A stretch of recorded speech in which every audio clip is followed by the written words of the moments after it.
Wow. Oh man. Tell me, tell me you work for McCain and Penn. Tell me you weren't for those people, man. You are you serious, man? Are you serious? You cannot be serious. You're going. It says that that this video that you did was uploaded November 7th. You know the election took place on the 4th. And if you know that, then you also know that almost immediately after the election, John McCain's people, his own people, the people that work with him, attacked this woman, man. Attacked her, saying that she didn't know anything. That she didn't know anything, that she wouldn't take advisory, that she was more interested in shopping.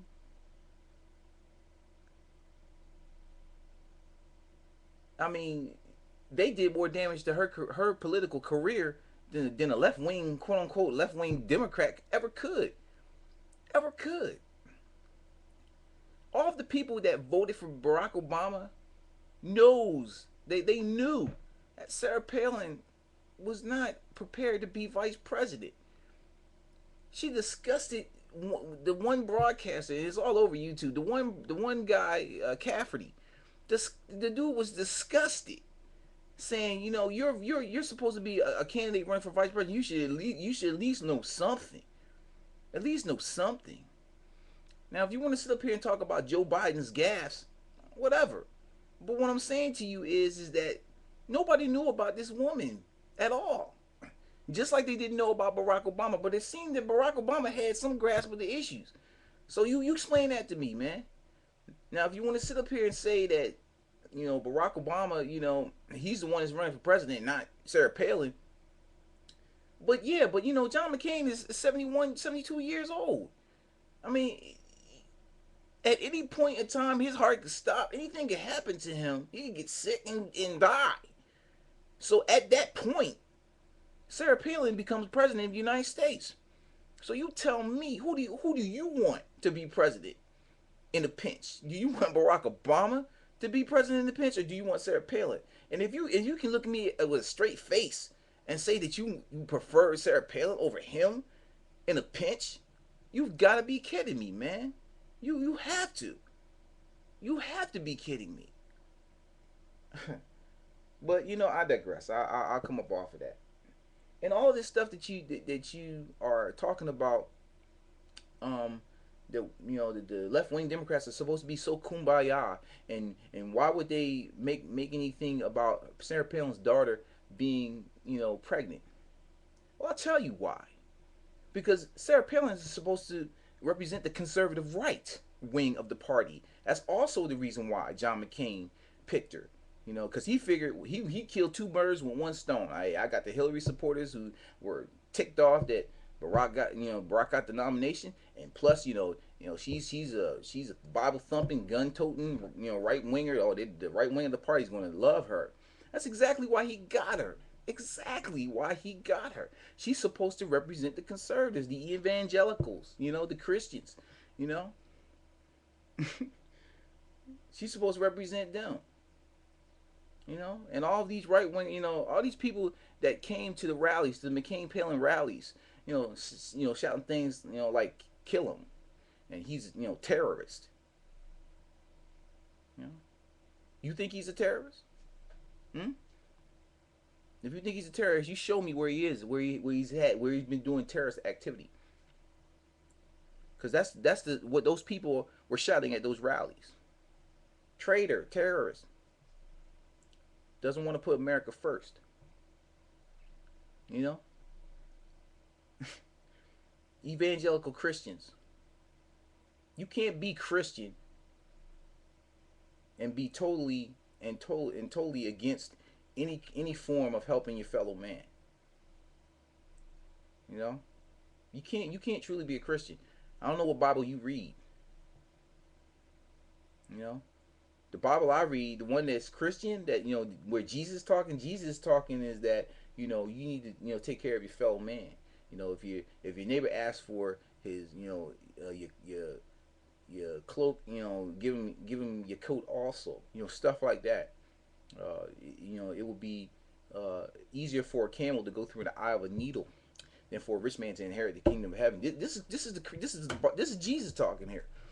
These evangelical Christians, you know, who believe that any type of assistance to anybody is welfare, in all of its glorious and glamorous form. I mean, you cannot be serious, man. You talking about people who are naive. Talking about people in the hood. You probably didn't grow up in the hood. I did. I did, and I can tell you a story of my foster parents. My foster parents worked every day of their lives. My foster mother died because she didn't have enough money, to treat, to do the treatment for her, various problems. She was diabetic. She had high blood pressure. She went on kidney dialysis, and she couldn't afford to stay on there. So she died at the nice ripe old age of 50. Never took a day of welfare in her life. Worked hard every day.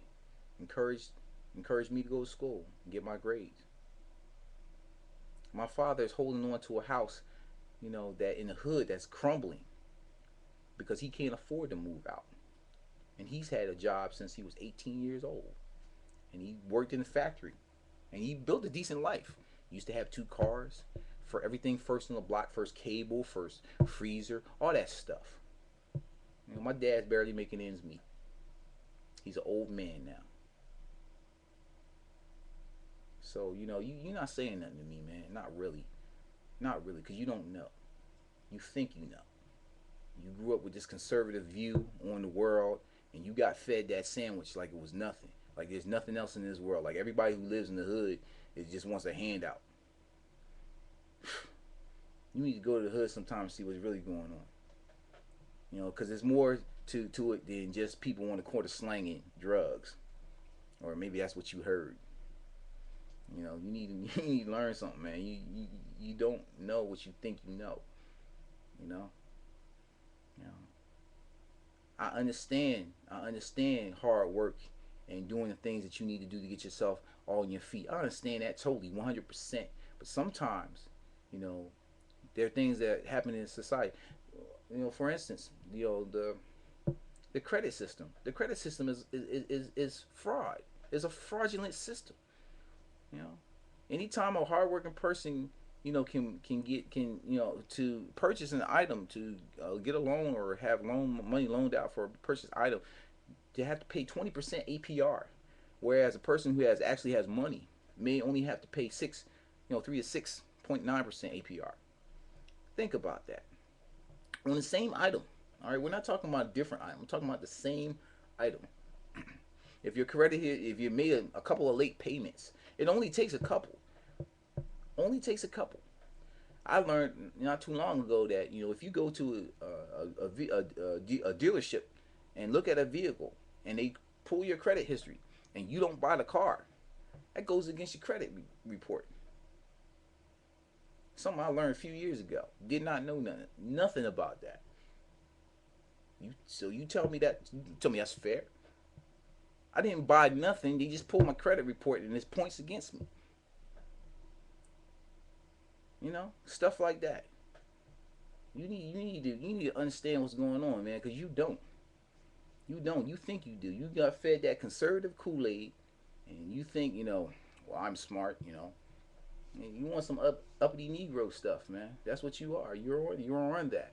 I'm not trying to insult you. What I'm trying to tell you is I'm trying to let you see, how you're thinking right now. You drinking that Sarah Palin. McCain people tore her apart, man. You need to leave that left wing stuff alone. The McCain people knew.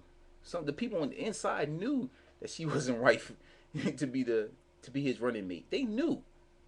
So what you want to say? What do you say? What do you want to say to McCain's people now? Oh, it's unfair. You know what? I tell you right now, I don't like that they scarfed her like that. I think it's weak.